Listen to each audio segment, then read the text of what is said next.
Ladies and gentlemen, good day and welcome to Q2 FY21 earnings conference call for Jindal Steel and Power Limited, hosted by Motilal Oswal Financial Services Limited. As a reminder, all participant lines will be in the listen-only mode, and there will be an opportunity for you to ask questions after the presentation concludes. Should you need assistance during the conference call, please signal an operator by pressing star 10 on your touchtone phone. Please note that this conference is being recorded. I now hand the conference over to Mr. Amit Murarka from Motilal Oswal Financial Services. Thank you, and over to you, sir. Thanks, Aisha. Good afternoon, ladies and gentlemen. Thanks for dialing into JSPL's 2Q FY21 earnings call. We have with us the management of JSPL to discuss the results. I will now hand over the call to Nishant Baranwal, Head of Investor Relations, to take the call forward. Over to you, Nishant. Thank you, Amit, and thank you, Aisha. Good day, everyone. We welcome you all on this call to discuss the 2Q FY21 financial results for JSPL. Today we have with us our Managing Director, Mr. V.R. Sharma. Also, it gives me immense pleasure to introduce you all to our Chairman JPL and Director Finance for JSPL, Mr. Akhori Sinha.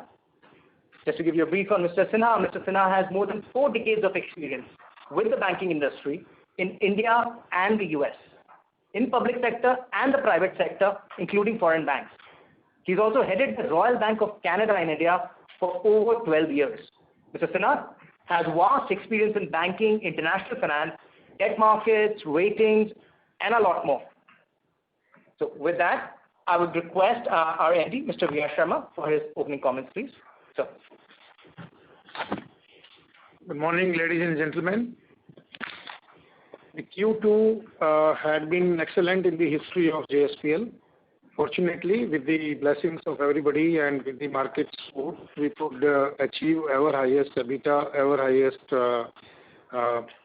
sales turnover, and our highest production.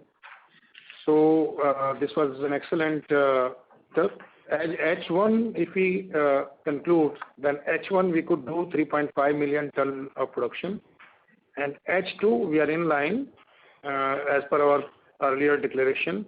We will be doing another 3.8 million ton in H2, and that will be about 7.3 million ton, maybe a little more. We will try to reach to 7.5 million ton as a whole. So company is doing extremely well. The market is supportive. We have done a lot of re-engineering in our working. We could reduce our costs. We could increase our EBITDA level. The demand has picked up. Auto sector has picked up. Infrastructure sector has picked up. Thanks to Government of India, they are spending a lot of money in infrastructure projects, especially for the pipelines, water pipelines, cryogenic storage tanks, shipbuilding, Indian Railway. So these are some of the areas where we are reaping the benefit. Then we have first time in the country, we have made a import substitute in rails that is called grade 1080 head hardened rails for metro rails, and 1175 HT, that is for Indian Railway. We are also now approved by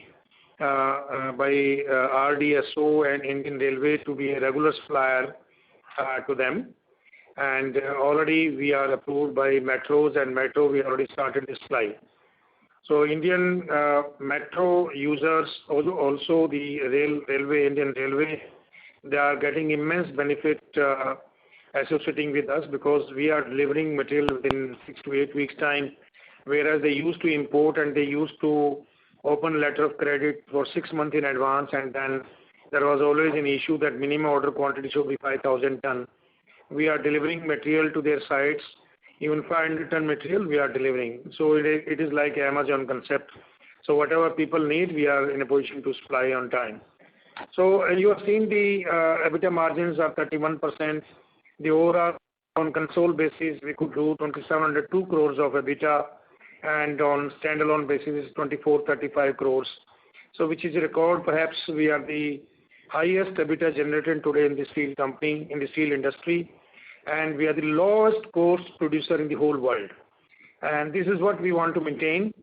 The company is doing extremely well at labor front, at employees front, we are very much comfortable. We are perhaps the only company in the country who have not deducted salaries during COVID time, and we have paid people on time. We are not retrenched on anybody, and we could take care of the society. We could we could manage and we could steer the organization in a right way. Initially, in the beginning of this year, we were dependent on exports because domestic market was closed. So we had export of about 1.35 million ton in first 4 months, that is April, May, June, July. And after that, we have tapered off the exports. And now earlier it was 70 to 72%, came down about 56%, came down to 45%. And now in October it is only 32%. And in November we'll be just exporting about 20% of the total produce. And that we will maintain till the end of the year. And this is because the domestic market is pretty good. Earlier, for exports, we were primarily selling semis. Now, these all semis are being converted into finished goods, value-added goods, and we are not selling semis at all now. So, whatever we are exporting, like plates in exports, we are doing to Europe, then beams to Europe as well as South Africa, rails to the adjoining countries like Sri Lanka and Bangladesh, and we are also exporting to Saudi Arabia for the TLT, that is transmission lines, and that is specialty high-strength steel angle irons. So that is our major market now. So we'll continue reaping the benefits of the value-added steel, and this is what our aim is. So coming back on the overall plan for the year, 7.3 million ton, but we'll be trying for 7.5 million ton, as it was 6.5 million ton last year. So this will be about 18 to 19% of growth, which is a phenomenal growth. I'm also pleased to inform you that in the whole world, during COVID time, there was a negative growth except for the China. China had a 6% positive growth, whereas JSPL had 11.4% positive growth. In India, all of the steel mills, they were at a negative growth, but we were at positive growth at that time also. So I would say that company is doing extremely well. So is the power business. Power business is just getting back on the track, but the solar, wind energy and hydro, they are still very active, and the state electricity boards, they have not come back to buy in full. So we are just waiting. If the government of India, they releases more funds, and state governments, they try to buy more electricity, then I think it will be good for the nation. Now, you are seeing there is an economical revival in the country. Today, news is that the India as a whole could do more than 1 lakh crore of GST collection, which used to be, the maximum peak was 1,14,000 crore. I'm sure in the Diwali month of November, we'll cross 1,10,000 crore. That means the money is changing hands, and the purchase power is increasing. The another good thing is that the first time in the history of the country, the ATMs withdrawal are lower than the payments made through the cards. So that means the e-economy and the plastic economy is working very well. That shows the people, they have the money and they are interested in spending money. So the spend management is quite lucrative now. So we are expecting that the steel consumption will further go up. Then at the international front, I would like to inform you that the coking coal prices have gone down from $128 to $104 FOB in last 30 days time, and that has lured us to book our orders for coking coal. We have done a forward booking up to February, and we are expecting that the price will be hovering around about $105 to $110. And the moment the prices they go up in the month of December or maybe early January, so we will reap those benefits because we have already booked the orders up to purchase orders. We already placed the orders up to February consumptions. So this is all what we are doing. The coal gasification unit is doing very well, and so is the DRI. And we are now looking that the coal availability by Government of India, the Mahanadi coal field as well as Coal India, that has increased. The coal prices have also come down thanks to Mr. Modi, our Honorable Prime Minister, who has asked them to produce about 1.5 billion ton of coal as against of 800 million ton as of now. So if they produce 1.5 billion ton, then the benefit will definitely come to the steel industry, and especially to us, because we are the only company today in the country having a coal gasification unit. The other area is the coal mining. We are trying to buy coal mines if it is possible, but otherwise, if it is not possible, then still we are comfortable. Then the other area is the iron ore. Iron ore today, fortunately, we are at a location in Odisha and also Chhattisgarh. So for us, the iron ore is not in shortage. We are doing very well. We are getting material from all over the country. We are on iron ore mines also, as you know, Tensa mines. That is giving us about 3.3 million ton.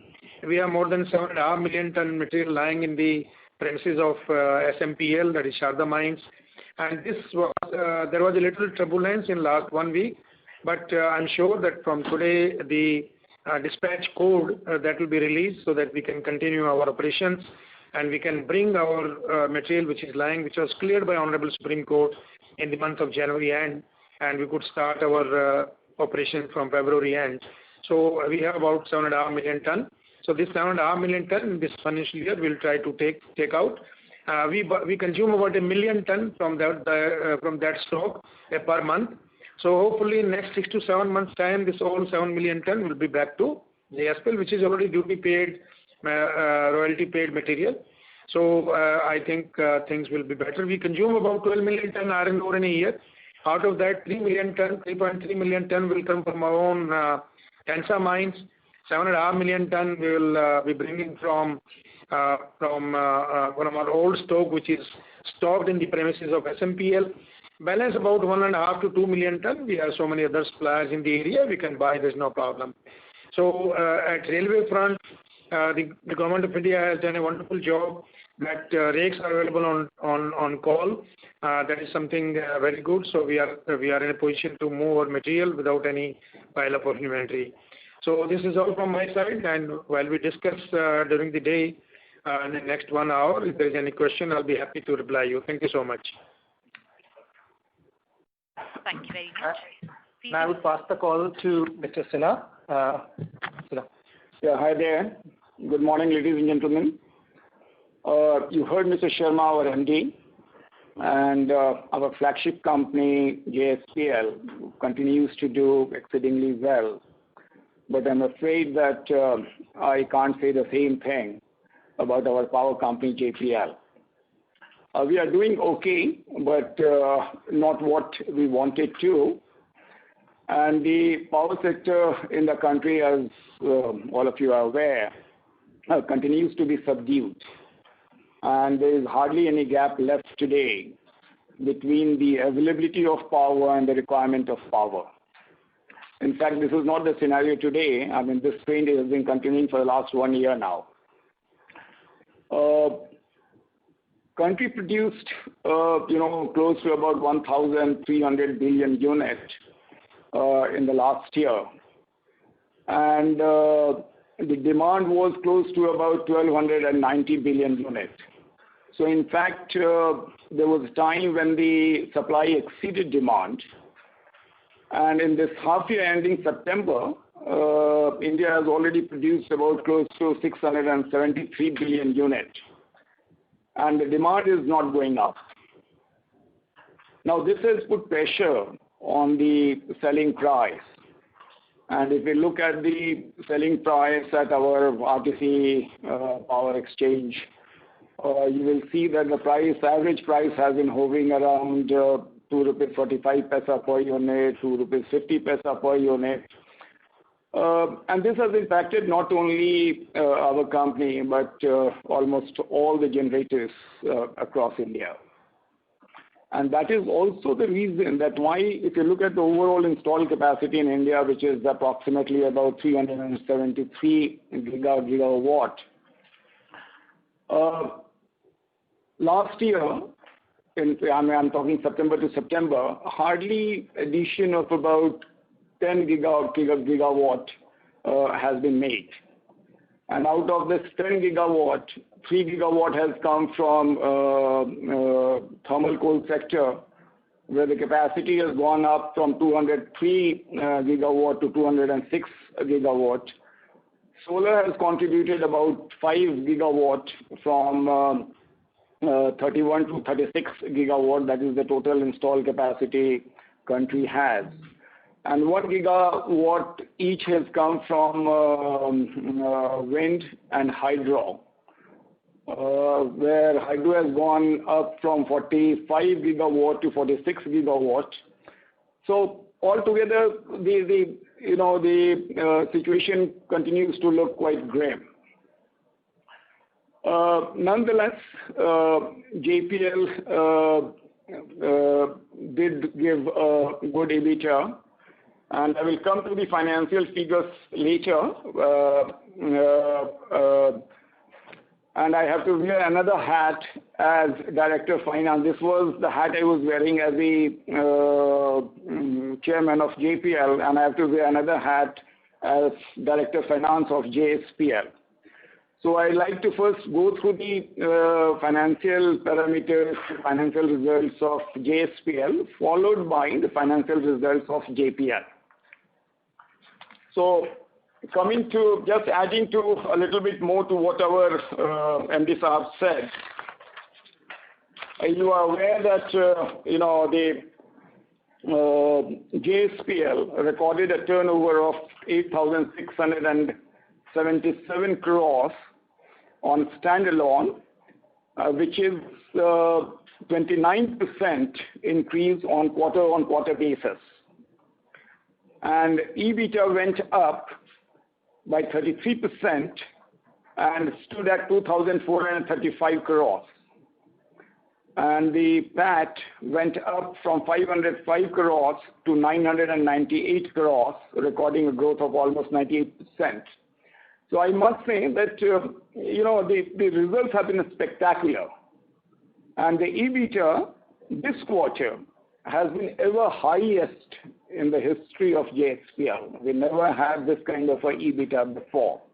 And this becomes more important because, in these trying times when our peers are nowhere near us, so performance is concerned. In these trying times, our EBITDA, our PAT, our turnover, they have shown phenomenal growth, literally phenomenal. So I really feel proud about this, and I don't want to sound immodest, but this kind of a performance, not only in India, we have not seen worldwide this quarter. Coming to sales volume and standalone, like what our MD Saab said, that it went up by 24%, and we recorded a sales volume of 1.93 million ton. And on a consolidated level, it stood at 2.40 million ton. So for the consolidated turnover is concerned, it stood at 9,804 crores, showing a growth of 24% on Q-on-Q basis. And EBITDA stood at 2,702 crores, showing a growth of 23% on quarter-on-quarter basis. PAT went up from 291 crores to 903 crores on a consolidated basis. So you will agree that, and if you look at our peers, I am proud to say that we are far ahead of them today. Now, if we compare the same results on year-on-year basis, so coming to JSPL, our EBITDA went up by 94% from 1,255 crores to 2,435 crores year-on-year basis. So quarter 2, 21 and the corresponding quarter last year, the figure I'm comparing. And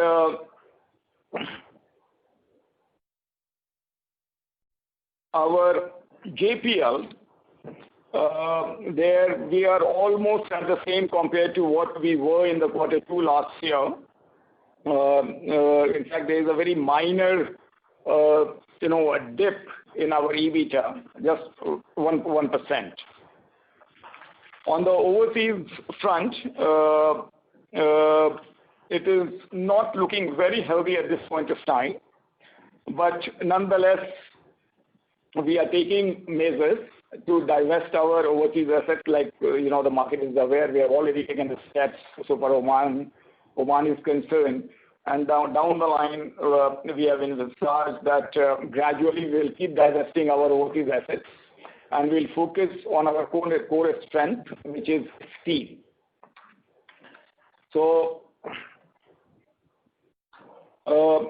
this is what I have to say about JSPL. And coming to JPL, give me a second.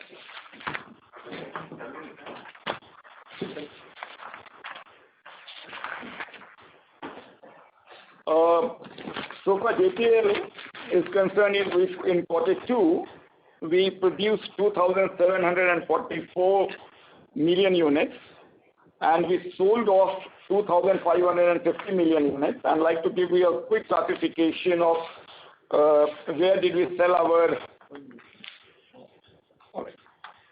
So, and the PLF also went up, and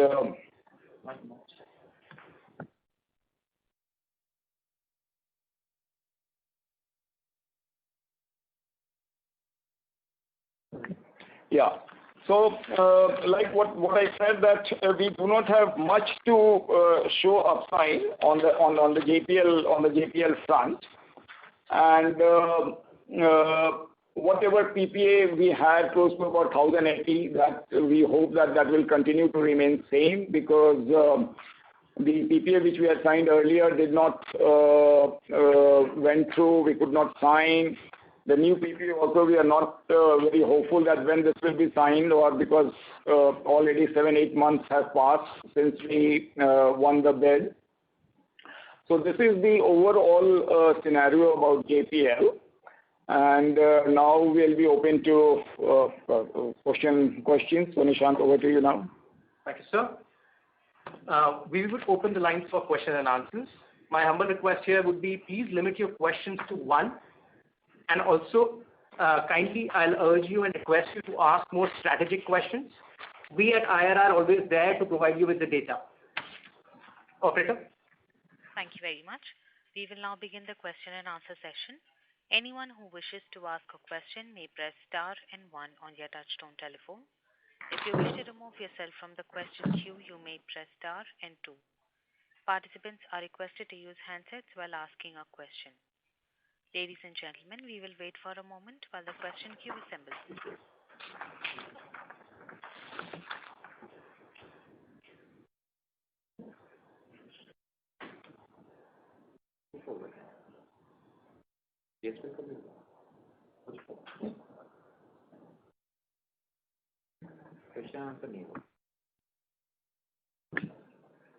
The first question is from the line of Amit Dixit from Edelweiss. Please go ahead. Thanks for taking my question and congratulations for a good set of numbers. My question is with respect to debt.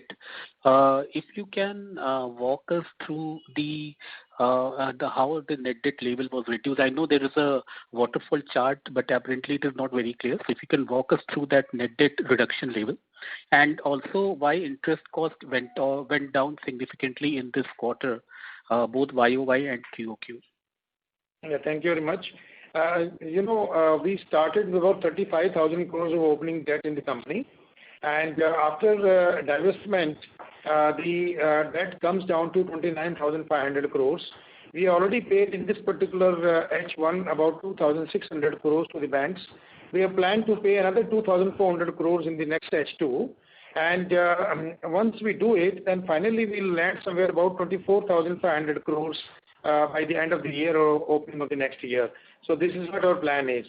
Interest rate has been reduced. If you see that overall we could negotiate with the banks, wherever we had interest more than 2 digits, so we could find out and we could negotiate with them to bring it down to less than 2 digits, I would say less than 10%, somewhere about 9% also, 9.5% also. And we'll continue talking to the bankers to reduce it further. We are also looking that our rating should be improved further after seeing all these results of Q2. And I hope I have replied your question. Sure, sir. I have a follow-up, but I will come back. That's okay. Thank you. The next question is from the line of Prashant Kumar from InCred Capital. Please go ahead. So thanks for the opportunity. So my question is to do with our core assets and non-core assets. Sorry to interrupt. Mr. Kumar, your audio is not quite clear. We are not able to hear you. Hello, is it better now? Hello? No, sir. The audio is still bad. I would request you to please come back in the question queue. The next question is from the line of Rahul Jain from Systematics. Please go ahead.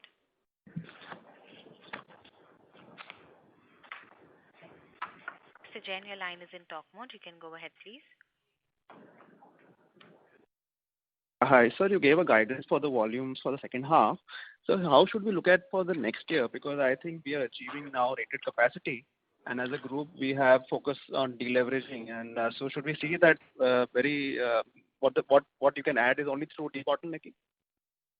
No, I'll tell you, we will be ending somewhere about 7.3 to 7.5 million ton by the end of this particular year.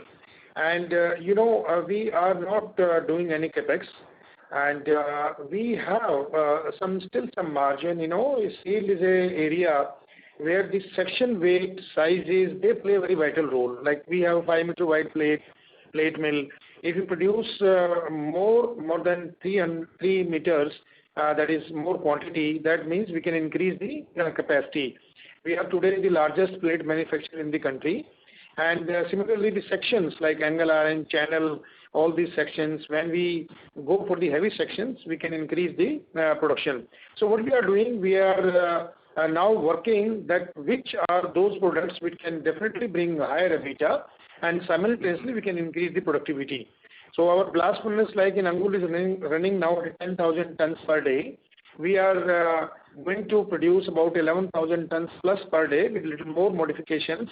And since we are not adding any capex, so whatever we will do by excelling with the existing operations.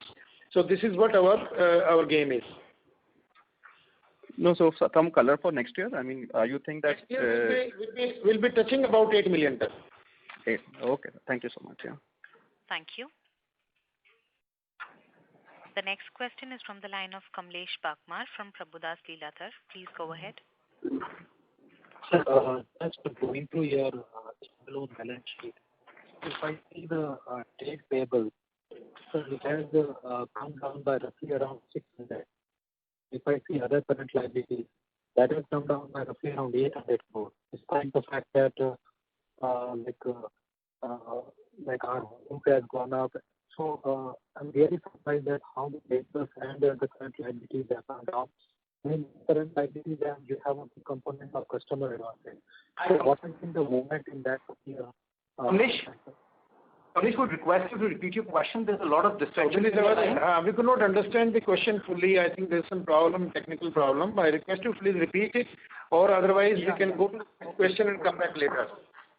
So I'm saying that in the other current liabilities, the figure has come down by roughly around 800 crores as compared to the March 20 figure. And even if we see the trade payables, that has also come down by roughly around 600 crores as compared to the March level. So why there has been such a sharp fall that has resulted in our debt numbers not going down that significantly? So Kamlesh, just to repeat your question, we understand clearly you're asking about the trade payables going down by 600 crores. Yeah. In the first half. Yeah. So basically, Kamlesh, other current liabilities. Right. So Kamlesh, basically what we have done is that whatever trade payables we were there, we have made repayments or supplied materials against those things. And therefore, the trade payables have come down. The endeavor will be to bring them down sequentially quarter after quarter. And about liabilities? Yes, please. Next question, please. Thank you. The next question is from the line of Subhadeep Mitra from JM Financial. Please go ahead. Good afternoon, sir. My question is pertaining to Jindal Power. Just wanted to get some color on pilot 2 PPA status. I understand that we had two branches of 215 megawatt and 105 megawatt that was bid for. So if you can just give us an update on that. Come again, please. Please repeat your question. Actually, the voice was not very clear. I understand that you are asking the PPA for the rest of the year. Correct. I'm asking with regard to the pilot 2 PPA status. What is the color? What is the status of the pilot 2 PPA signing? Yeah, I'll tell you. We bid for 420 megawatt in February 20, and we got that 420 megawatt. The aggregator was PTC, but somehow or other, because there is not much demand from the DISCOMs, so we have not been able to sign the PPA. And chances are not bright because it's the second time the same story is getting repeated. If you'll recall, we had signed a 515 megawatt PPA when the NHPC was aggregator in 2019, which could not materialize, which we could not sign, and that was shelved off. And the another under pilot 2 scheme, 2,500 megawatt was put for sale, and the aggregator was PTC, where we got 420 megawatt, but still no PPA has been signed. So I do not see that this is going through in the near future. So we are not very optimistic about it. Thank Next you. question, please. The next question is from the line of Preet Nagarsheth from Wealth Financial Advisors. Please go ahead. Yeah. Can you hear me? Yeah. Yes, sir. Okay. Can you give us an impact on the iron ore mine that you had won and on which some show cause notice has come out? Could you give us a picture of what is going on there and what the trend is? So thank you. Yes, it is a question which I was expecting from any one of you. You see, this mine name is Gwali Mine. Actually, we won this mine, but unfortunately, when the possession was likely to be given, we found that there is a mismatch in the physical possession and versus the drawings. So we discussed with the government of Odisha that you please rectify it, because we cannot take some liability tomorrow that we start functioning the mine and then finally somebody comes and stops us that no, you are illegally you are doing the mining. So this is the reason we have raised our concern to Odisha government, and of course they have given a show cause. We already replied that our reason is this: either you correct it or we cannot take it. Okay. So what will be the outcome of this? Do you see the mine going back, or do you see that the corrections happening and then GSPL being able to use that iron ore? Actually, we have taken the opinion of various legal authorities and legal advisors, and government of Odisha is also taking. It is very difficult for them now to recorrect it because for all last 15-20 years, this was going on as it is without any map. So that there is a mismatch in the map, in the total mining area. So because upside there is some forest, downside, the equivalent to forest, they have started mining the downside, which was not acceptable to us because it's not as per the layout. So this is the reason. Now it is up to the government because we cannot decide on behalf of government. If they rectify it, welcome, then we will take. If they don't rectify, then they have to offer us some alternate. Okay. Okay. Thank you. Thank you. The next question is from the line of Jimesh Sangvi from Principal Mutual Fund. Please go ahead. Hi, sir. Sir, if you can throw some light on the next phase of growth for the steel business. I understand you guided that probably next year we are targeting around 8 million in terms of volumes. But considering that we are deleveraging our balance sheet and probably next year also the iron ore sourcing might get exhausted at Sarda mines, like the the low-cost ore that we had already paid for. How should one look at this steel business in particular for next financial year, both in terms of iron ore sources as well as kind of any capex that you might be considering in steel business? If you can throw some light on that from a longer-term perspective. Yeah, thank you very much. Very right question in today's context. The issue is, first of all, iron ore availability is in abundance today in the country. There were some problems because of the very heavy rains and mining was disrupted.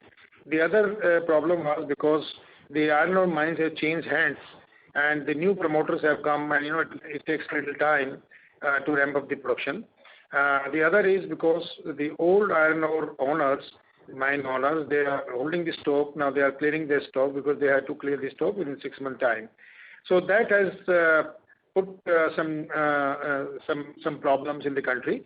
But since we are in Odisha and also in Chhattisgarh, so we didn't face this problem. We have Tensa, our own mines that produces about 3.3 million ton. We have more than 7 million ton of stock lying in the premises of SMPL. We consume about 1 million ton per month. So out of 12 million ton every year, so we are covered for about 10 million ton, and balance 2 million ton we can buy from the vicinity of our plants. So should not be any problem because Odisha Mining Corporation, OMC, we have a MOU with them, and they are ready to supply whatever quantity we want to buy. And there are some private miners as well, those who are in the very close proximity of our plants, so that we can bring the material at a very low freight cost. So this is what we are doing now. So basically, you mean to say that once the Sarda ore and everything is over, the 7 or 8 million ton which is lying, probably we will be largely dependent on merchant ore sourcing, right? Yeah, you're right. This is the reason we are trying to acquire another iron ore, and this is the reason we participated and we got this Gwali mines. But unfortunately, because of technical reasons, we couldn't start it.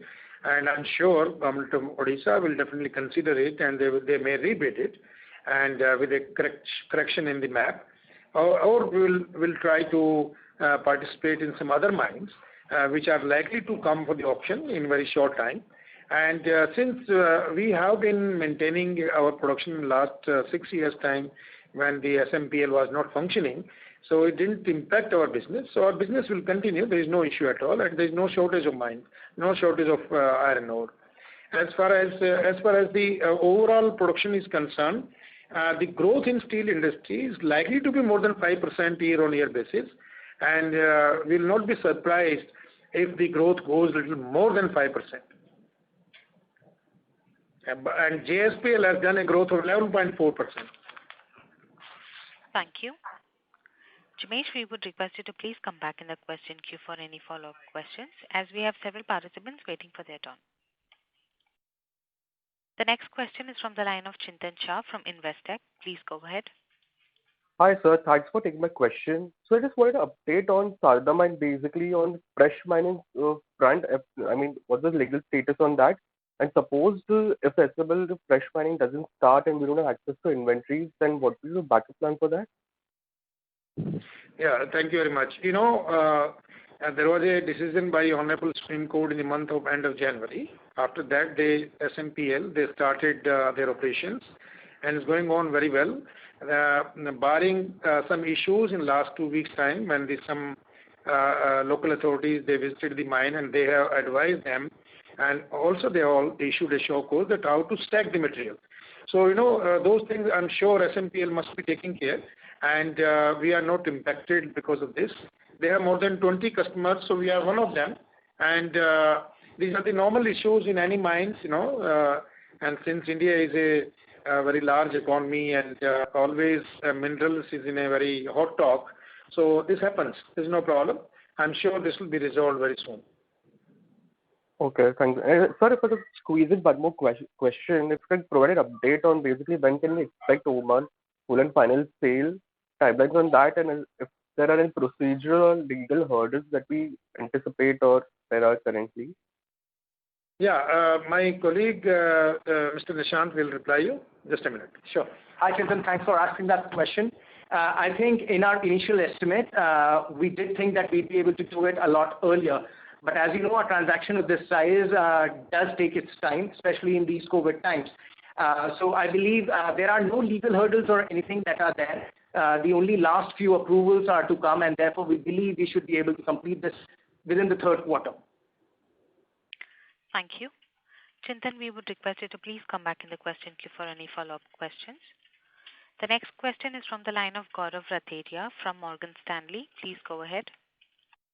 Hey, thank you for taking my question, sir. Sir, two questions. One is any update on the status of refinancing of the JSPML debt, and would you have permission from the Indian lenders to transmit money overseas just in case if it is not getting done by March?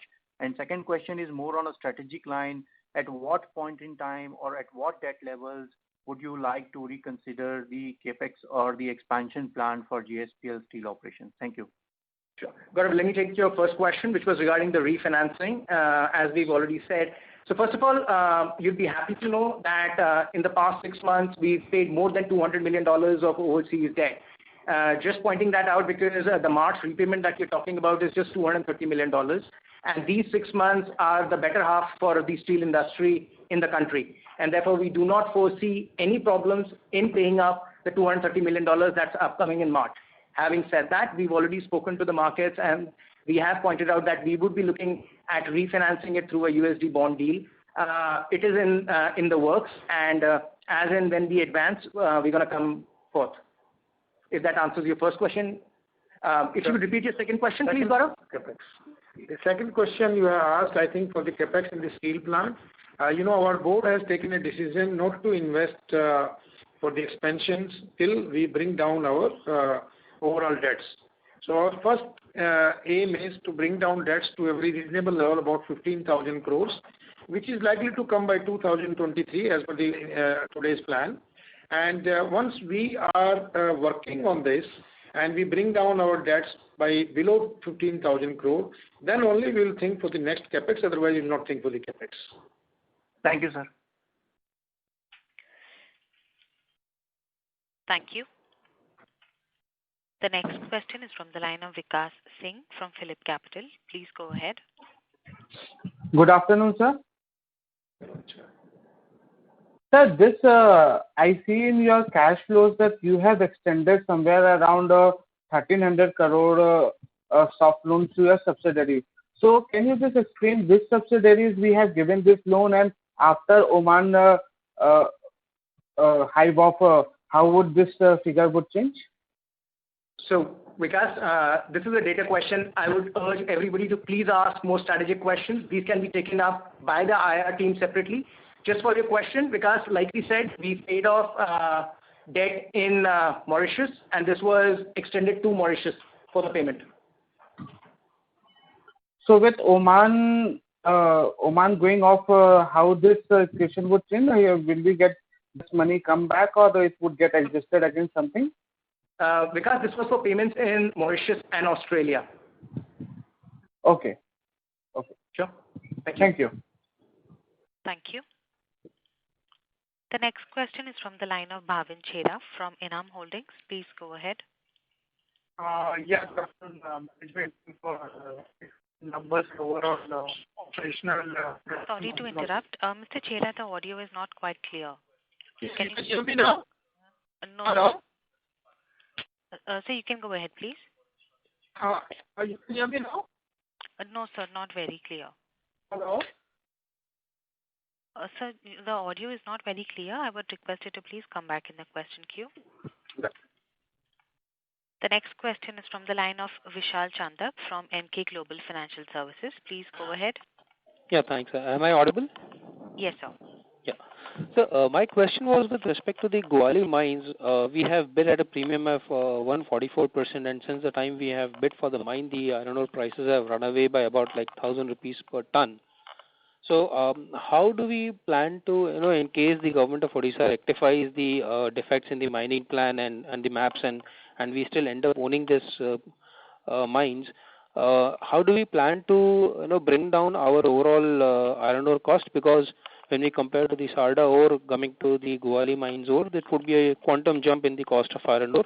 And if the iron ore cost is going to remain the same, what kind of a differential do we see? Thank you very much. We put this bid on the table after having a very good due diligence and after considering everything. But the point here is, it's not a matter of cost or premium. It's a matter that legally can they rectify it or not. We feel that they cannot rectify and they have to go for rebidding. This is one. Number two, in case they rectify, then we have a very comprehensive plan to transport the Guwahati mines material through pipeline, that is slurry pipeline, and which is going to make us very competitive in terms of cost of iron ore to our steel plant. I hope I replied you. Sure. Thank you very much. Thank you. The next question is from the line of Pallav Agarwal from Antique Stock Broking. Please go ahead. Yeah, good afternoon, sir. Good afternoon. So I just had a question on, the Shadeed divestment. So the entities that are buying this, Templar and Vulcan, so we would not be extending any advance to them, right? So they would be funding this totally from their own sources of, funding. Just wanted to clarify that. Yeah, our CFO and our Director of Finance, Mr. Sinha, is going to reply you on this. Yeah, what you said is absolutely right. We are not funding. This is coming to the company from its own resources. So JSPL doesn't have to do anything with this funding. Sure, so because I think, in the Sharda mines case, from what, I don't know whether my understanding is correct, that we've extended an advance to them and against that we get the raw material, right? So as we lift iron ore from them, we are adjusting the advance against that. Is that a correct understanding of that? I think you mistaken there, Pallav. So, like we've always said, that 12 million ton that belongs to JSPL, there is no advance that belongs to JSPL which was paid for earlier. The advance, like the adjustment which you're talking, we are buying from SMPL and other miners, and wherever we've extended advances, we generally adjust that towards it. Sure. Yeah. Okay. Thanks. Thank you. The next question is from the line of Sachin Roy from B&K Securities. Please go ahead. Yeah, hi. Good afternoon and congratulations for the great set of number. I have only one question, sir. That is, if you get the coal asset and how that will improve the working of power business. Yeah, see, if we get the coal mine, our coal cost will come down. Right now we have secured about offtake of 3.1 million ton of coal, which is kind of beneficial situation. A good situation for us to be in. And if we get coal mines, probably our coal cost will come down further. So right now we have about close to 1.77 per kilowatt coal cost. And we expect that if the coal mine comes and we start doing the coal mine, then it will lower our cost. How much exactly, we are not in a position to pinpoint, but it will definitely come down. Okay. If you don't mind, I just want a follow-up question. Yeah, continue, sir. Go ahead. Yeah, actually, I have one follow-up question. That lastly, you mentioned that if the Guwahati mine came into the place, then the premium that you are paying, that 144%, that will compensate, but by the slurry pipeline that you are going to come in. So, what is the magnitude? What is the amount that will compensate with that premium if you convert that transportation by slurry pipelines and all? You see, the iron ore, the iron ore is today, if you see, is available in abundance, number one. Number two, if we compare with the international prices of iron ore, Indian prices are still very low. So we are not facing any challenge, and we don't foresee any challenge in times to come in the country, because we have more than 20 billion ton of iron ore in this country. So the slurry pipeline give an advantage of at least minimum 1,100 rupees a ton. So which is a substantial money at a product of having 4,000 rupees per ton of value. And if you get 1,100 rupees just on the transportation advantage, then you can imagine it is around 25%, so there is no problem at all.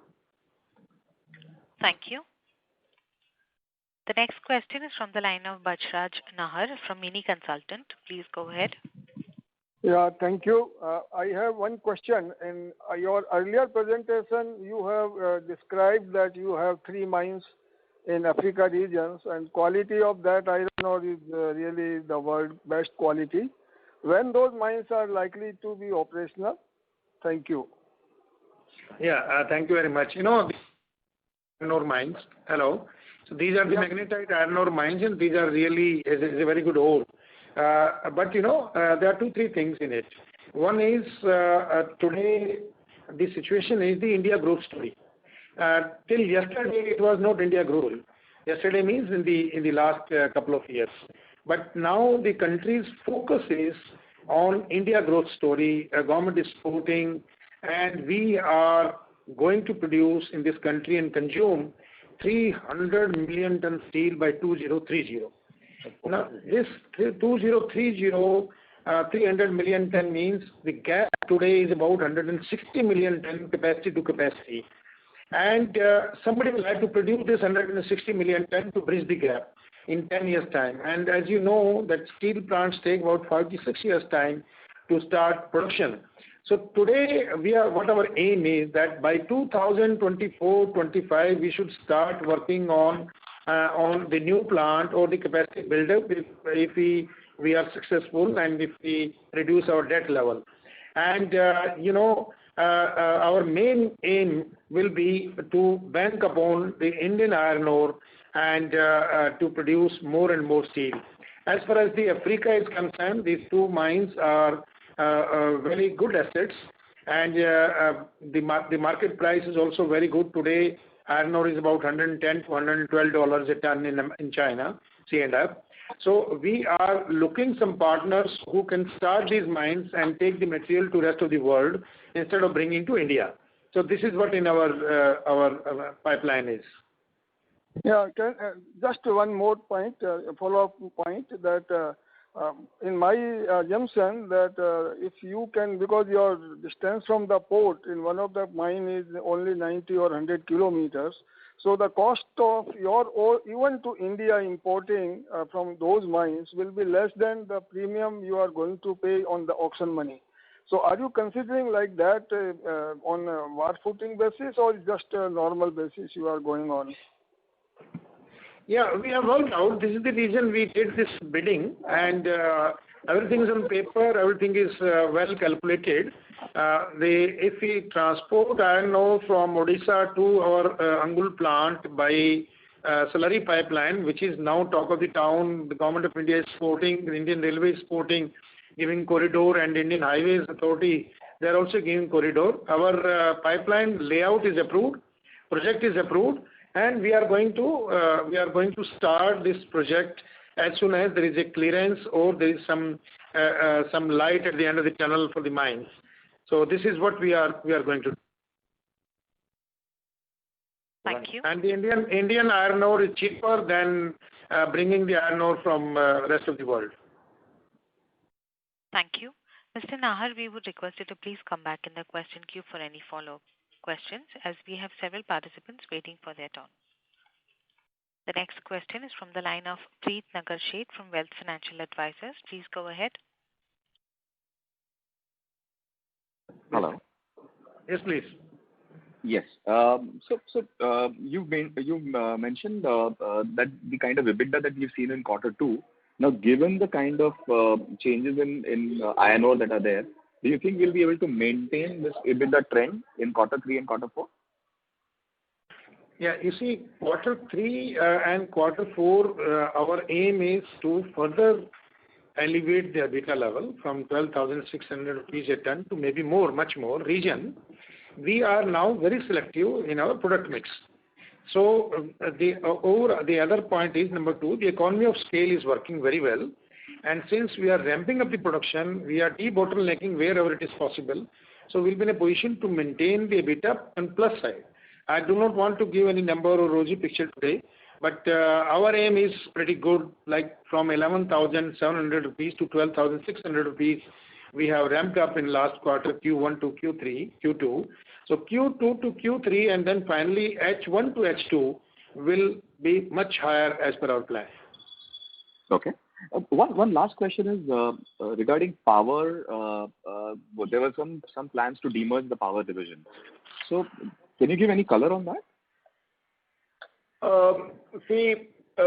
There's a good opportunity, then yes, why not? We are looking for a good opportunity, and if it comes our way, we will definitely do it.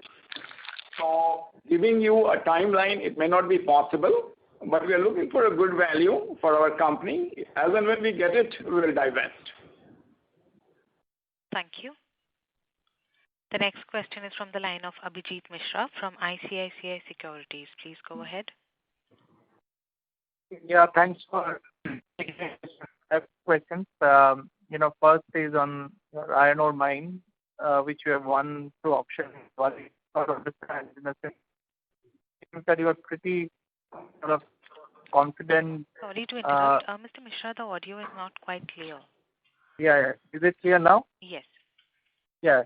So I was saying that given the the issues with the boundaries at Guwahati, I mean, can it create a bigger disruption in the in the area? Because what we are made to understand is that not only the boundary of this mine is sort of off the chart, even the adjacent mines of Nuagaon, which have gone to other competitors, that's also sort of facing an issue. So can it lead to a bigger disruption for an extended period of time? Would love to know your thoughts. We are actually, first of all, we are concerned about our own business. We do not want to look into others' business. So we are expecting that if government of Odisha, they rectify the coordinates and they rectify the layout and map, then it is worthwhile to do the business. And iron ore, as I told you, in the country is more than 20 billion tons. And barring last few months when it was rainy season, there was some problem and disruptions. But now, and the mining companies, they were they changed hands, and new investors have come in the country. So it was taking some time. But I think over a period of time, in next 2-3 months, things will be streamlined, and there will not be any shortage of iron ore. Okay. Thanks for this. And second question is on this Jindal DRI plant. So I don't know whether you have shared this number, but in the quarter gone by, which is Q2, what has been your production rate, and what are the triggers to further improve the cost of production? If you can also highlight the current cost of production profitability from that plant, the ramp-up plans that you have for the next few quarters, that would be great. Yeah, we are producing DRI at a rate of about 4,000 tons per day, and we are going to ramp it up to 6,000 tons per day very shortly. And the cost of production, when we see DRI of through the conventional sponge iron rotary kilns versus DRI through the coal gasification, as of now, there is an advantage in at 4,000 tons a day.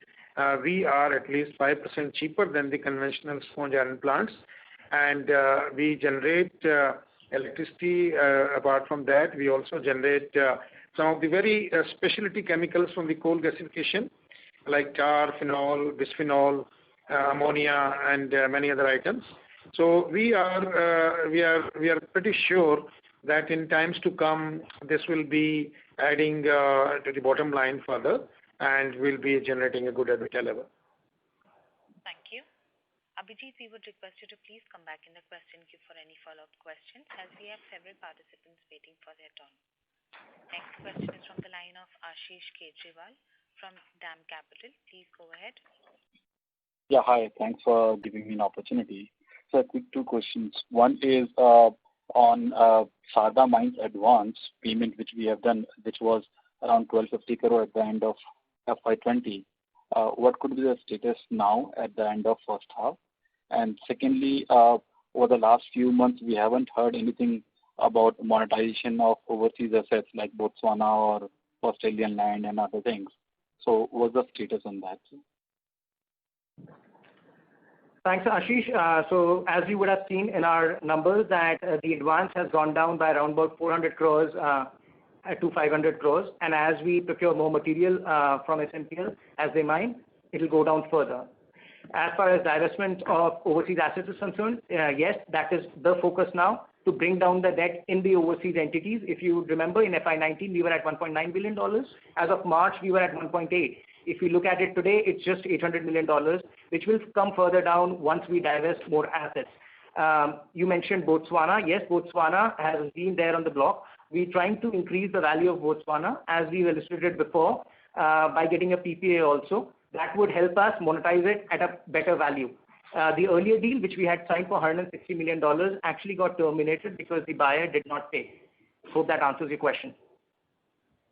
Yeah, thanks. And once again, congratulations on the good set of numbers as well as forward booking of coking coal in this time, which is, I think, encouraging. Thank you, sir. Thank you. That was the last question.